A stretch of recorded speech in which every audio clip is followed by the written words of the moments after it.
This feels sort of like a little vacation. Please excuse my messy studio corner. How are you? How was the end of your week?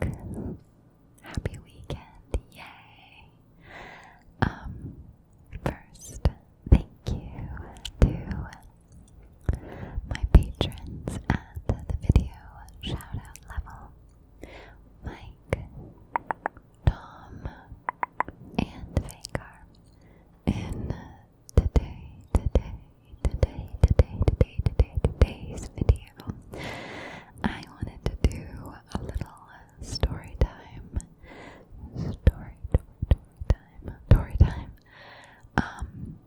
I know that I mentioned this in the last video that I love Rach ASMR's story time. I love her clicky mouth sounds. So it's so relaxing just to listen to her say anything. And it's kind of cool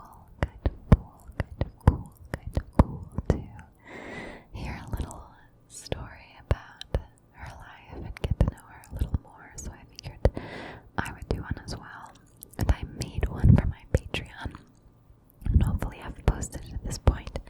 But I wanted to do one for YouTube over here. And I thought, what could I talk about? And I think the perfect story would be my insane trip to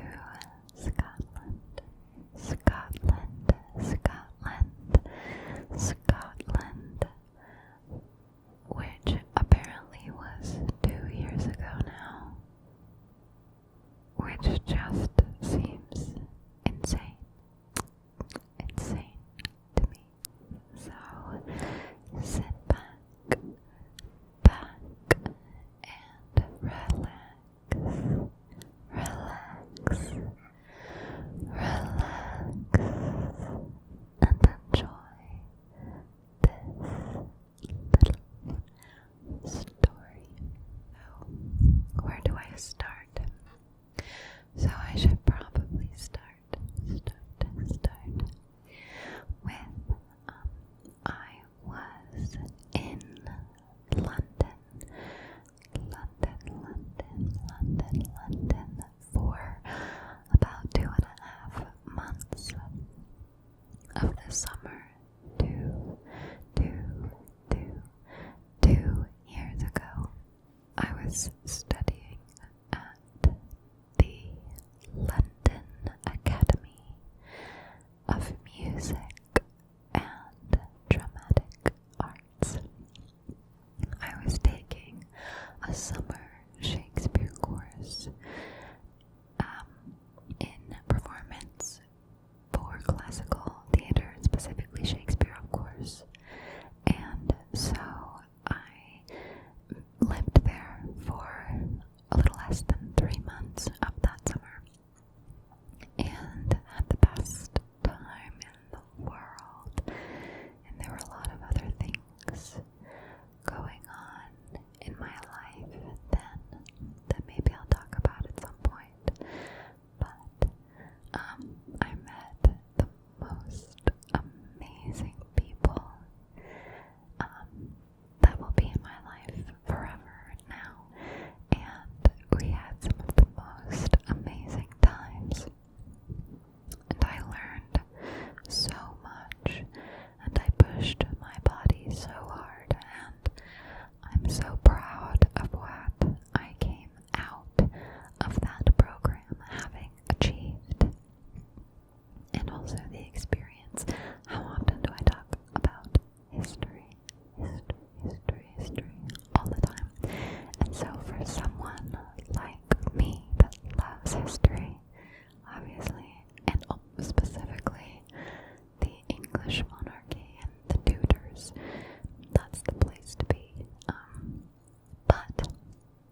I really thought, I was like, I'm gonna get there, I'm gonna do school the first week, boom, Friday hits, we're flying to Spain, gonna spend the weekend in Spain, fly back Sunday, and do school Monday through Friday, boom, go into Morocco the next weekend.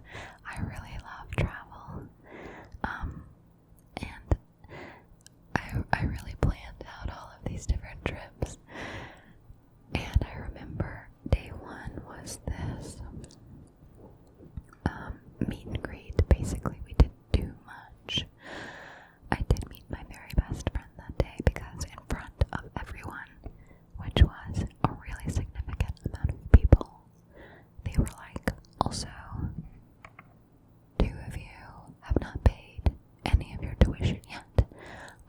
Torey and Sarah, could we see the 2 of you, please? And the circumstance of me going and doing that program came out of a bit of a life emergency and a massive life shift. I'll get into that at some point later in another video. But I had literally, I think it was 7 days to plan this whole trip. So I got accepted and the program started 7 days later. So I had to get flights, figure out a place to live, and luckily I found a house sit for the most amazing family for the entire time in a neighborhood right next to my school. So it really was one of those moments that felt like, okay, this is the universe showing you that you're gonna be okay, and you're exactly where you're supposed to be, and you're doing exactly what you're supposed to be doing.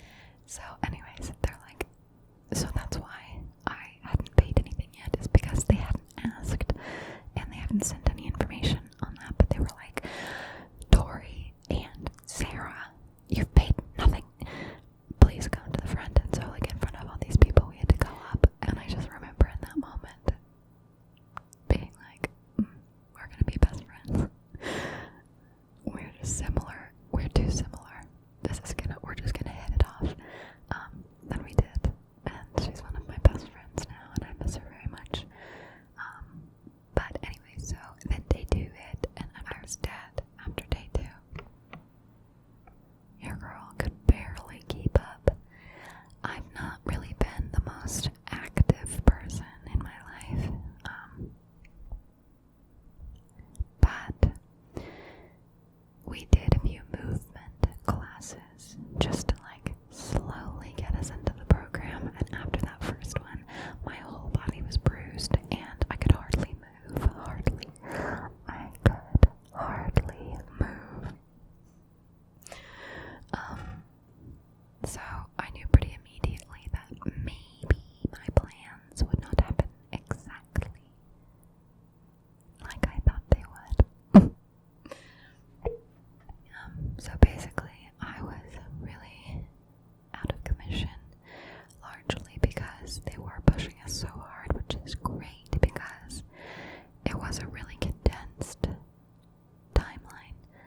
Typically, people go to school for, a minimum of a year to 4 years to study this, whether or not they're undergrad or going for their master's.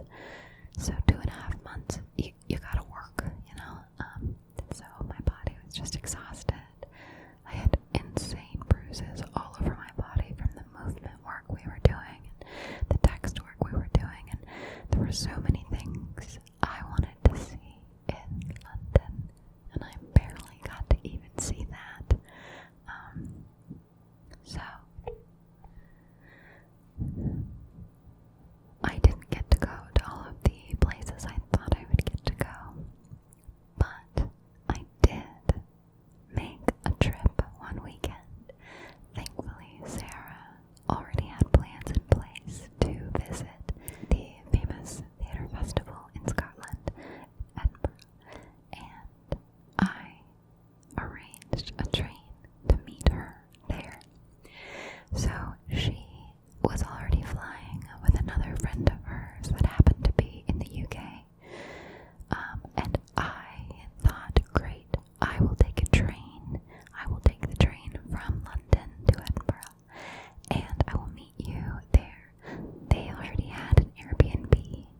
So I had to figure out my own accommodations.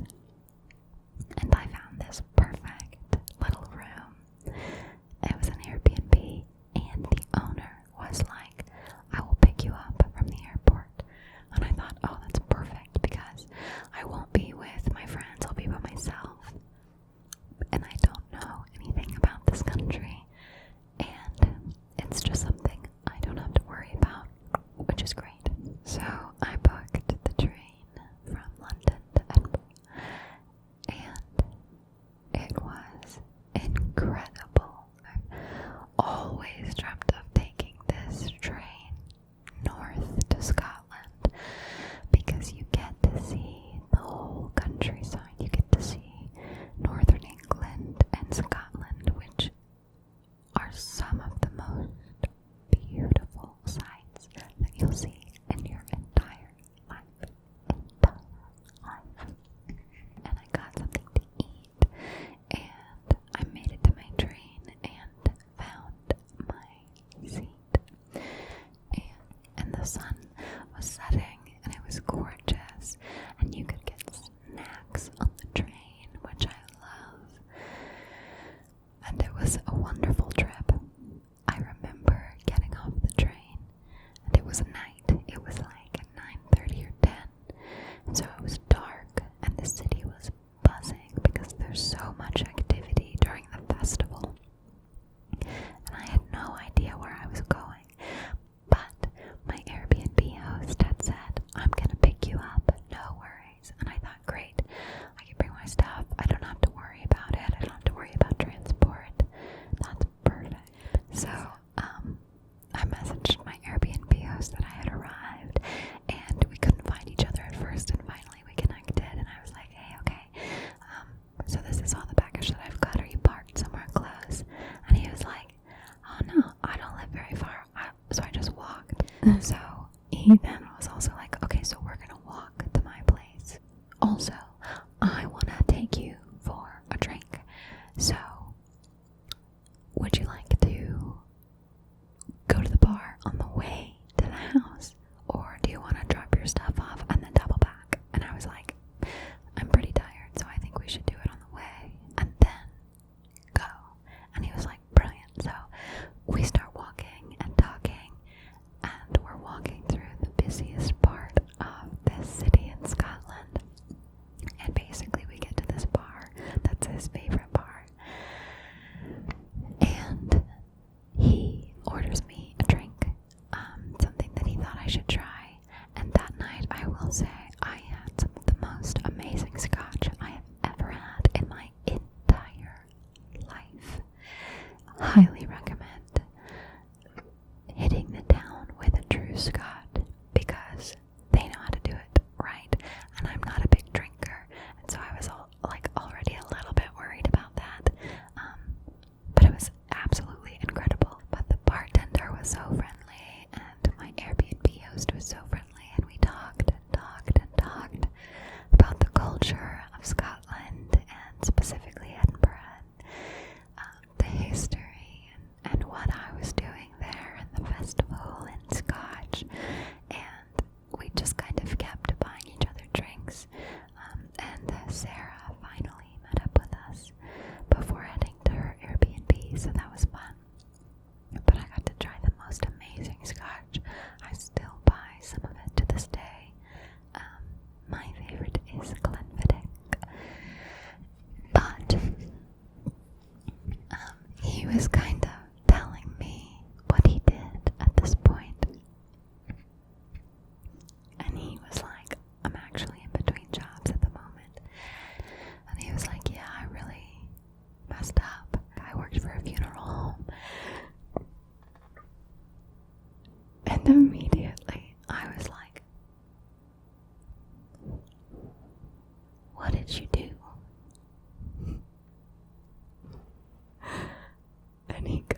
this day is the most insane story I had ever heard.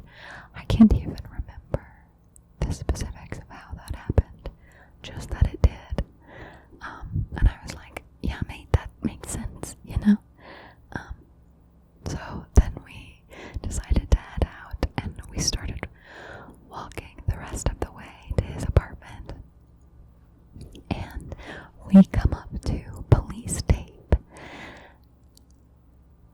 And me being American was like, nope, okay, how do we go around? And he was like, go around. No. And he lifted up the police tape with his hand. It still makes me laugh because it's just a thin piece of tape. You can see over it. So he's got his hand right in his head, and he yells out to this policeman that's in our line of sight. And he's like, hey, can we just get on with our life and finish this walk or what, mate? And the policeman was like, oh yeah, no worries. Just had someone urinating in the street, like, don't even worry about it, come on through. And I was like, what is happening? But I just love the nonchalant, like, hey, we have to walk this way. And the police officer was like, yeah, totally, no worries. And so it just was like the most insane journey to this Airbnb. And I just had the most amazing rest of my trip. I got to visit Holyrood House, which is where Mary Queen of Scots, I believe, was born and spent most of her time when she was in Scotland. She lived at that house/castle. It's beautiful. And I got to visit Edinburgh Castle, which to this day is one of the most impressive fortresses that's ever existed. It's this incredible castle at the top of the city. It's quite a sight to see. And it was pouring rain and freezing the day that I went. And there was fog everywhere, so you could hardly see the city from the castle. But all of the tourists were holed up in the cafe, waiting for the rain to quit. And I was like, oh, I'm going. So I had my rain jacket on and basically was alone, wandering this castle. And I can't. It was incredible because of where I was in life and the sort of grief I was feeling really aligned with how I think Mary's time in that castle must have been. And so I felt a huge connection to her in that sense, because Edinburgh Castle was the place that she fled when her second husband murdered her closest friend and advisor in front of her. She was about 8.5 months pregnant at the time.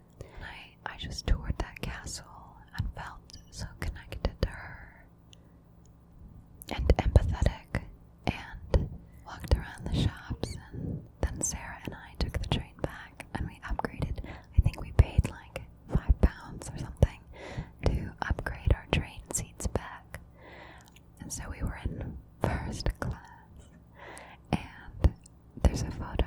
I guess we got Burger King before the train ride, because we were in this gorgeous first class cabin on our way back to London with a big, huge brown bag of Burger King. And the ride back was equally as beautiful and more fun because I got to spend it with my friend. But I'm just so thankful for that whole experience. And if you've never been to Scotland, highly recommend you going. It's absolutely incredible. I can't wait to go back and explore more. Also, shout out to my favorite Scottish ASMR artists, Scottish Murmurs ASMR. Scottish Murmurs ASMR. Lauren is fantastic. But yeah, that was just kind of